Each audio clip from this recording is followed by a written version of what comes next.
Hey everyone, welcome back to another episode of Small Business Stories. You know me, you know the voice, Dr. Loralyn Mears, host of the show. And every week we've got a different aspect. There are no two guests alike. Some may be in the same lane, but every single one of them has some new angle, something that's going to really resonate with you and change the trajectory of your business. So, with us today, we've got Jesse Gilmore, and he is the founder of Niche in Control. And what does that mean? Well, he helps marketing agencies figure it out so that they can turn on the revenue engines for their clients. Jesse, welcome to the show.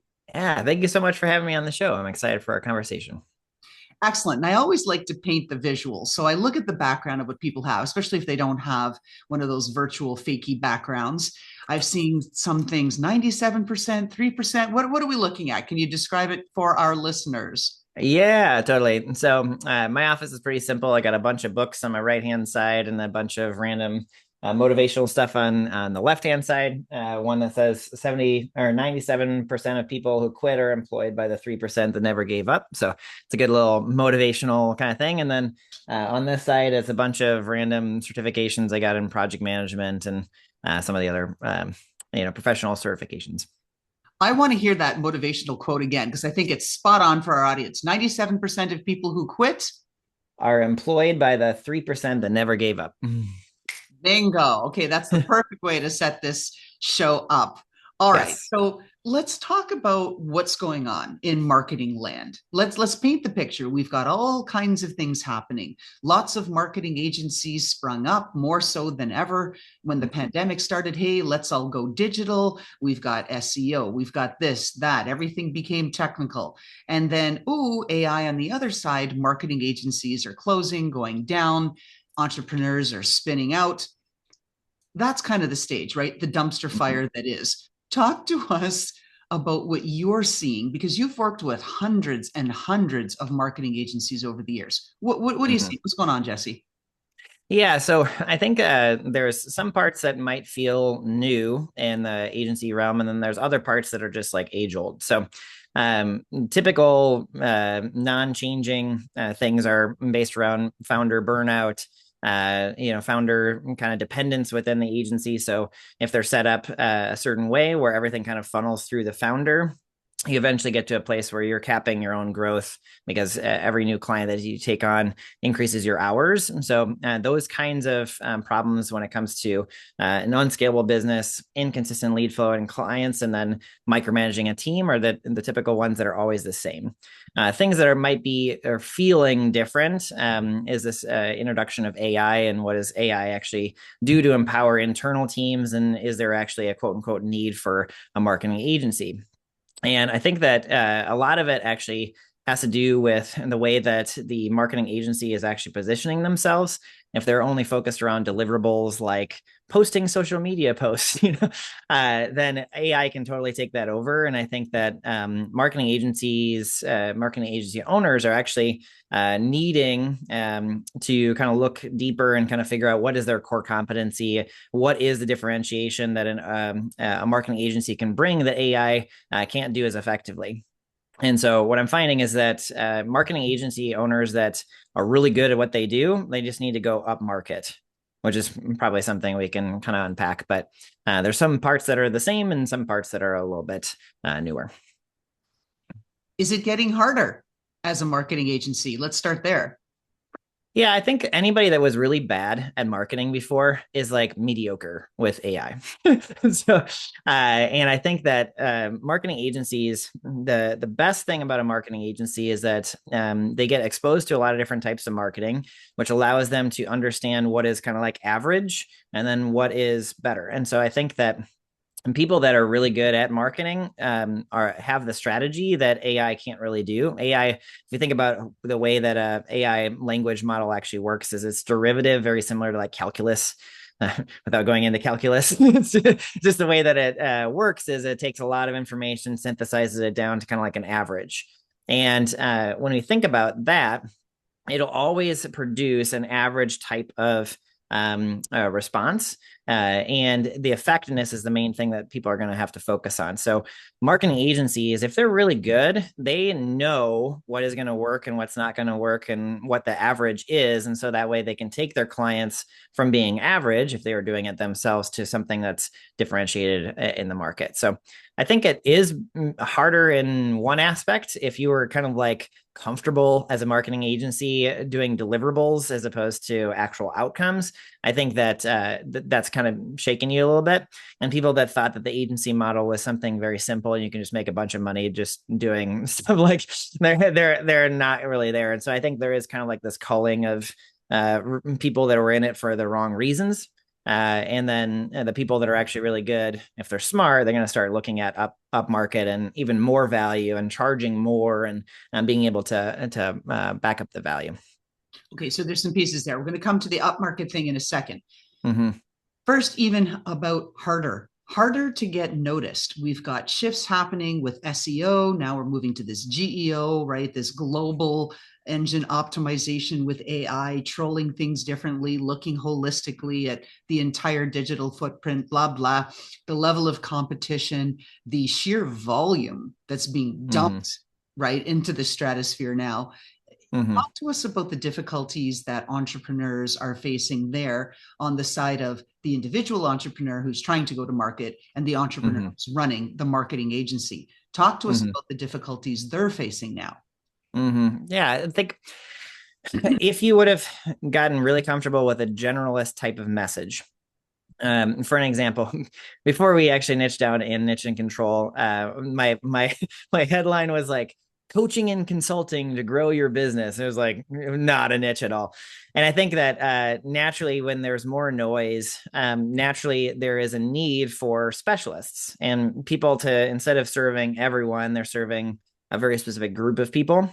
And I think that it's not just marketing agencies that need to do this. I think it's really just all business, because what works in the market right now, what resonates with people, is knowing that the marketing message was made customized to you. So for an example, if it's a lawyer that we're trying to target and they are a personal injury lawyer, right? A marketing message that's literally talking to the pains and problems and desires of the personal injury lawyer at the certain stage will pierce through the noise of whatever general message going out to lawyers. Does that make sense? So I think that the most important thing is actually specificity. And when it comes to, and that's not specific to just agencies, I think it also is the clients and the small business owners that are trying to figure out what actually works within the market. The more specialized you are, focusing on a certain group of people and solving a very specific problem for them that's painful, that you can charge for, and you can have like good case studies behind, those types of things are going to be able to pierce through the noise in this market. And about that, I always have Tony Robbins in my head. The riches are in the niches, because I, like so many other entrepreneurs, although many are afraid to admit it, I went too broad, right? And then it's like, oh, I got a niche, I got a niche, I got to niche it down. And I still, I think, don't have it perfected, but I'm the closest that I've ever been, because I finally took all these different machinations that thought, oh, okay, wait a minute, you're swinging too wide. You're this, you're that. How do you change? Oh, change the website, change the messaging. Oh, change, it's just the endless changes. And like trying to be that 3% that believes wholeheartedly in what they're doing. And like, yeah, we're going to make a difference here. It's just going to take some time. But in the process, there's a lot of anxiety, there's a lot of frustration and a lot of burnout. I'd like you to address that, because you're open about some of the things that you've experienced on that path, and I don't think your story is unique. A lot of us suffer through it this way. Are you willing to share? Yeah, totally. So niche and control is actually my fourth business. My first three businesses were based around my skills. So very similar to what I help marketing agencies do to kind of remove the founder dependence, is what actually led towards the burnout and a dissolving of three businesses. As they were becoming more successful, I was working 60, 80-hour weeks for years. And I believed in the entrepreneurship dream of being able to have freedom, right? And when you set up the business incorrectly or you don't know a way out, eventually it gets to a place where you are the business. And so if you want to take on more clients or become more successful, it increases your hours. And I got to a certain place where I started losing the passion and the vision of these businesses. Even as on the outside, it looked like, oh, sweet, Jesse's doing awesome, right? And I'm just like dying on the inside. And so it wasn't until I dissolved the three businesses, moved to Oregon with my wife, and sucked up my ego and went back into corporate America. And I worked in a $4 billion global corporation implementing business systems. And I started learning what it took to replace people within an organization without the customer being impacted. And it's removing what's called single points of failure. Probably another episode on what that actually means. But once I started learning it, and the training program and the things that I was doing in corporate led towards a business units acquisition for $180 million. And I was like, holy cow, it's actually just based around what I had just done.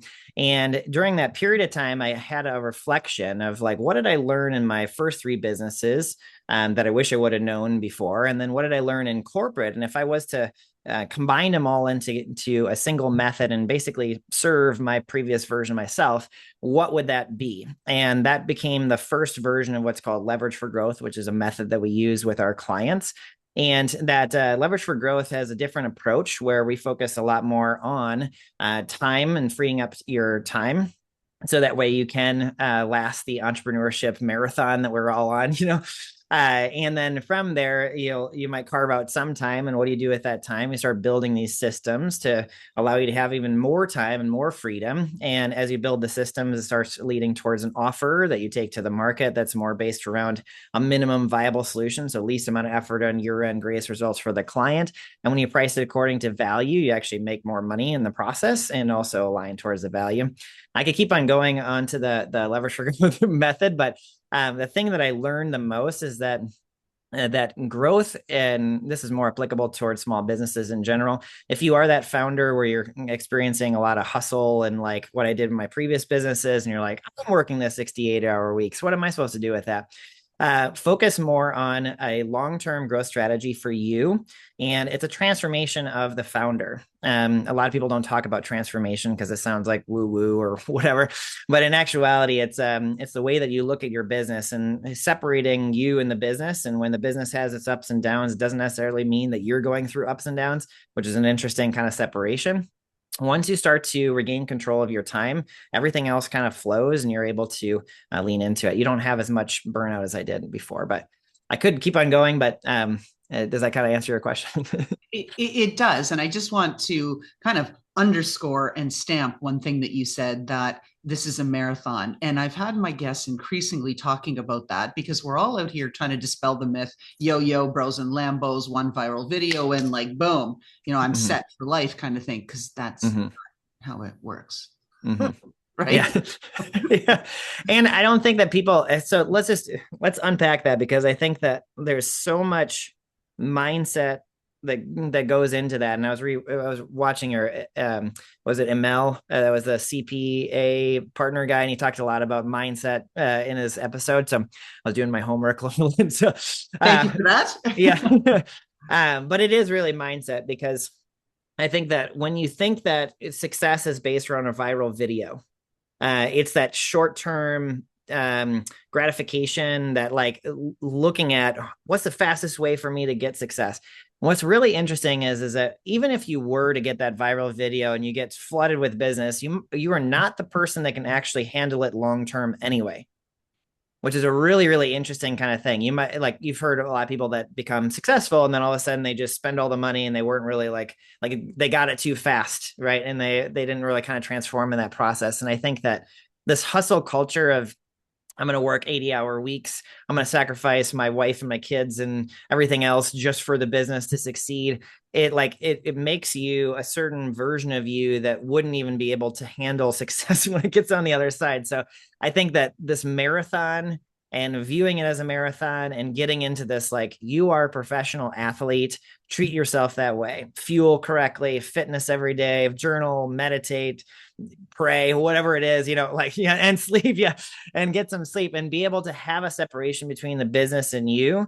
It's amazing. An example of this, and so this is not just conceptual.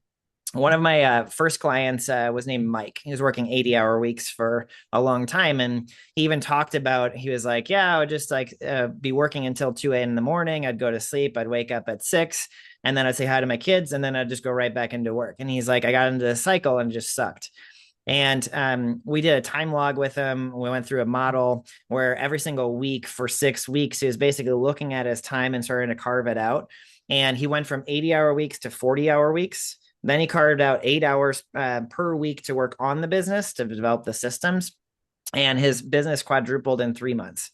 It is crazy how impactful time freedom comes before financial freedom. So when you focus on time, you all of a sudden like everything starts to click.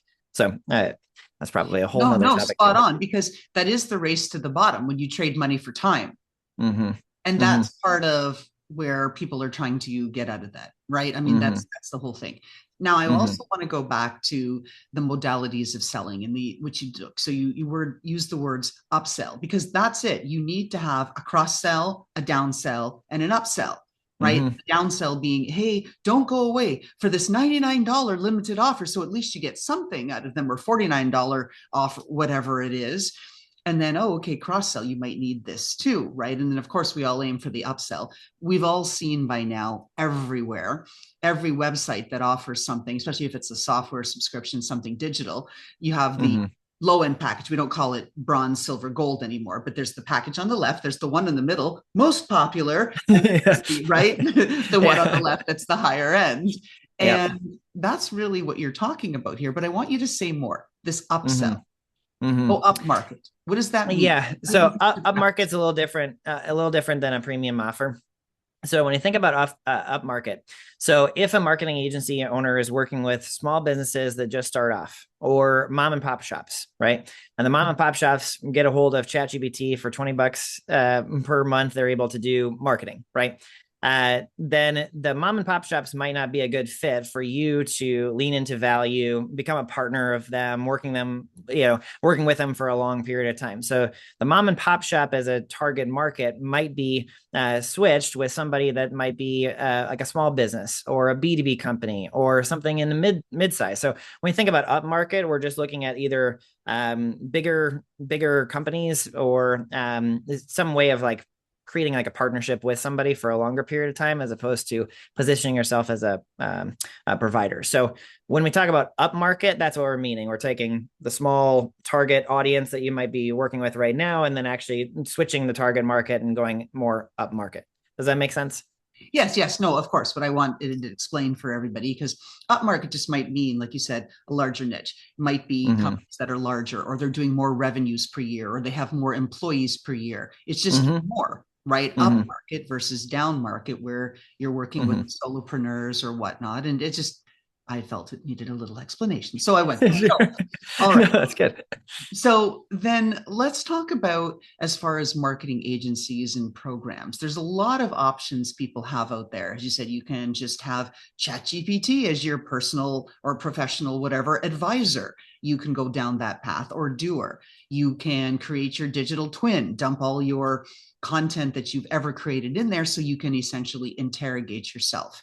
You've got masterminds you can go to. You can just read YouTube, or view YouTube, or watch TikToks, or you could do all these accelerator programs. And I know you have one. Can you talk to us about why there's such appeal with your scalable accelerator program? Yeah. So, well, first off, it's the evolution of what we've learned over the last 6 years, working with over 500 agencies, and figuring out what the root cause was. So in corporate America, we learned a lot more about what's called root cause analysis, where you ask enough questions about why is this an issue, and eventually gets to a root cause. We did that with all 500 agencies. Took very long, but we also used AI to try to figure out what that root cause was. We figured out it was the offer. Now I'll come back to the actual accelerator, but talk more broadly about, you talked about a lot of different types of programs that are out there and different ways of getting the information. If you use the AI route, even if you are to create your own content based around what you've done before, again, it's derivative. So it's never going to create new ideas. It's always going to be taking whatever you have given it. And I know for my own self over the last 2 years using AI and getting to understand it a lot more, so that I know it's derivative. I've learned that I actually like really hate talking to AI, and I think that most people will get there in about a year or two or so. They're just gonna like be sick of it, and so I think that there is a human component to every single program that you're getting into. And I think that the human and community aspect of things is really the future, and people being able to talk with other people about exactly what's going on in their world, and not necessarily the AI language model. So I think that there's a lot of different types of programs for people that are just starting off. The done do it yourself type of program is really beneficial. You might do yourself learning at a certain point so you can afford the larger programs. But what I've found over the last 10 years of investing in different coaches and programs and different types, one-on-one to group to masterminds and so forth. What I found is that it always saved me like years of trial and error to find somebody that literally just spent their whole time trying to figure out what the program is to solve it. And that's what we did with the Scalable Agency Accelerator. We narrowed it down into a very specific process. That's a 7-step process to get an agency to go from a generalist to a specialist, to be able to understand what the problems are that they're solving for, the solutions, and being able to do that in a way that is minimum viable and price according to value, which I'll get to in a second because that really works really well. And then to be able to take an offer to the market within 14 days. And a lot of times people, I know in my first business, what's called a proof of concept stage in a business. So if you have a new product or a new service line and you're trying to bring it to the market, that proof of concept is really important, where you take an offer to the market, get validation that you're actually on the right track, and then get good results to the place where you can kind of rely upon that offer or and that product or service and more long term. And what's crazy about doing it in 14 days is it kind of just stops the overthinking of an offer and then pushes you towards it. And that's what the accelerator does. We had 2 clients in our mastermind. So I have multiple programs in our mastermind do the accelerator before I launched it to the public. And on launch week, one of them closed a 50,000 a month client, and the other one a 25,000 a month client. And I was like, for a 2K investment for the accelerator, you're getting massive return on investment with it. So anyway, I'm super excited about it. Well, obviously. So again, a few points in your words there, Jesse. So again, creating and pricing for value. Help us better define that and understand what that means, because in the market, and from what I've seen, there's a lot of people with their offers that are way overpriced and like ridiculous. And of course, they're not making the sales. Then you've got a lot of people that are discounting, worth $9,999, but I'm selling it to you today for Black Friday sales for only $39.95, right? Talk to us. The marketing messages on Friday. Yeah, right? Yeah. That disparity and what people can do to price for value. Mm-hmm. Yeah, so pricing for value, you have to understand the return on investment that a service has. Now, granted, my audience, marketing agency owners, they have a way of making money, and saving time for their clients, right? And if you think about the ROI of a marketing agency done right, not the ones that can be replaced by AI, but the ones that actually are understanding ROI from these different levers, you start to understand how much money they're actually saving, a client's actually saving by hiring a marketing agency that has the experience and the knowledge to be able to make it to where you don't have to hire employees. You can save a lot of time and you only have to be there for that one meeting and get all the information that's needed, that kind of stuff. And pricing according to value is being able to calculate what is the total ROI that the clients are able to generate just by hiring the marketing agency. And when you do it effectively and you do it in a way that is not sleazy, it's just literally looking at, okay, based around past results with clients, they typically are able to make around this certain amount or there might be a range, right? And they're able to replace parts of their in-house marketing team that they'd have to hire and pay benefits for and so forth. So that's an amount, right? And then the time freedom. So how much time are you spending right now on marketing that you would be able to save, right? These kinds of conversations with ideal clients, maybe clients that you've had before, and capturing that so that way you have real data. It makes it so much easier for you to start pricing accordingly. There's a 5 to 10x return on investment rule where you look at what is that total amount of a return on investment and then divide it by 10 and divide it by 5, and you now have a range, and it's at least a starting point to start off with. And pricing for value, what's really interesting is, especially with agencies and with business coaches and different people that actually help people make a ton of money, is when you price according to value, it makes it a lot easier for you to close deals because you're actually confident because you did the research to understand the ROI to be able to be confident charging whatever you're charging. Oh, I love that you've got even bringing in the range, because people always look for reasons, right, to push back. Well, I don't know. Is this number really accurate? Is it going to, hey, if you're putting in the range of 5 to 10, you're probably going to land somewhere near the middle. Great. Mm-hmm. Right. Even if you land on the low end, 5x return, that's fabulous. I take Mm-hmm. that all day long. Mm-hmm. Yeah, it is really it helps a lot, and it makes it to where you're grounded in facts, where people that might be just like randomly throwing like, I'm just going to sell it for 25,000. Like, okay, why? And then they're like, and you have to detach. So part of the offer is based around detaching from hours and effort, or a cost plus model. So those models are going away with AI, which is part of the reason why some agencies are having a hard time with it. Because if you think about AI is allowing certain people to write copy in 15 minutes that used to take 4 hours, right? The hours and effort don't really matter as much as they did maybe in the past. And a cost plus model sucks. If you think about a cost plus model, it's like I have these 4 different contractors, which I'm going to pull into a project, and then I want to make a 30% profit margin off it. So I just bundle it all together, add 30%, and that becomes the thing. The problem with that is it's based around your costs, and it's not really based around the value.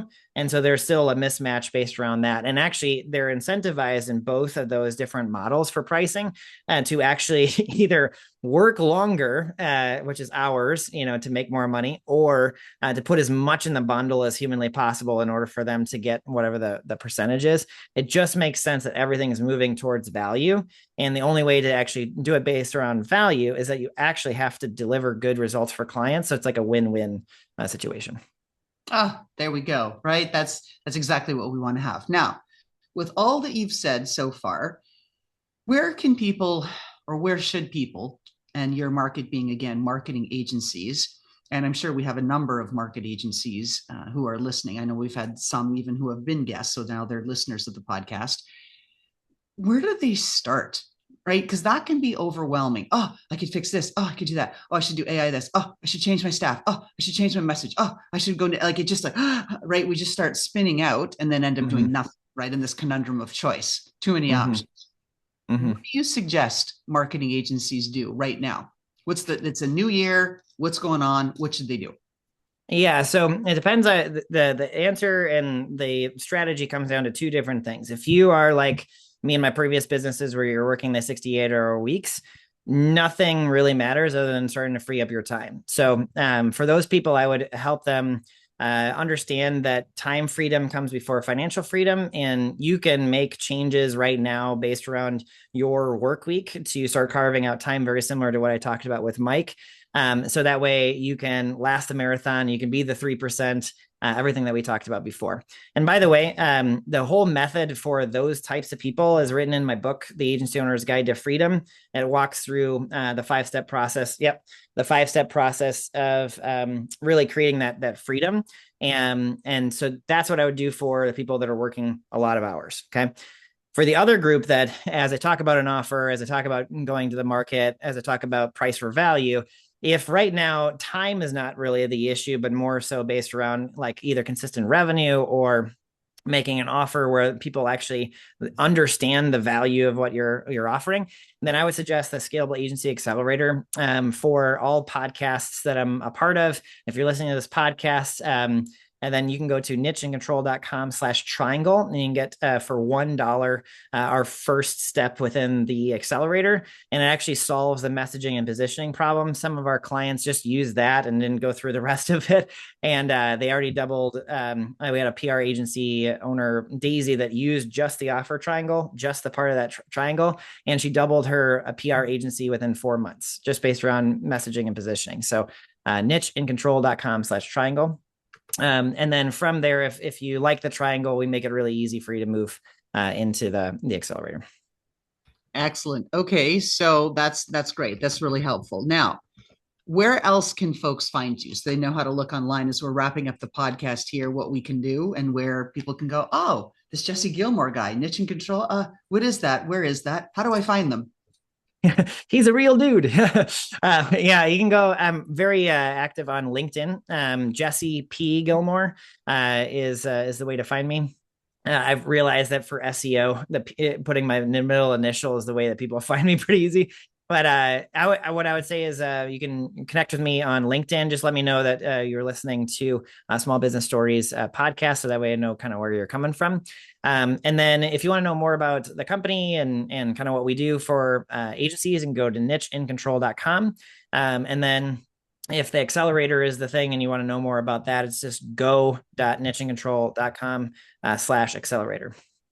Okay, and so we'll have these things in the notes and all that sort of good stuff so people can find you and find all these programs. All right, our signature question of the podcast. If we, and this is the one where it's like, oh no, they get all nervous. You can see their faces change and go, oh my goodness, what is it? You did your research. You listened. A lot of my guests do not think Ready. Like, yeah. All right, so if we peeked into your closet, Jesse, and there was some footwear or some clothing, some accessory, something that just personified who you are, what are we looking at? Asics running shoes. Okay, and why? Why? Yeah, so yeah, I would say once I found out what ASICs were and I was running marathons and then I switched to ASICs, I was like, oh, this feels a lot better. And we've been talking a lot about marathons during this entire podcast. So ASIC shoes are very similar to like the product version of the way that I view entrepreneurship. So focused around the marathon of entrepreneurship and treating yourself as a professional athlete, fueling right, getting enough sleep, those kinds of things set you up for the long term. Oh, excellent. So with that, we have a wrap. Thank you very much, Jesse Gilmore, Jesse P. Gilmore, I should say. Yes, absolutely. Founder of Niche in Control, helping marketing agencies figure it out. Thank you so much for being on the show. Thank you.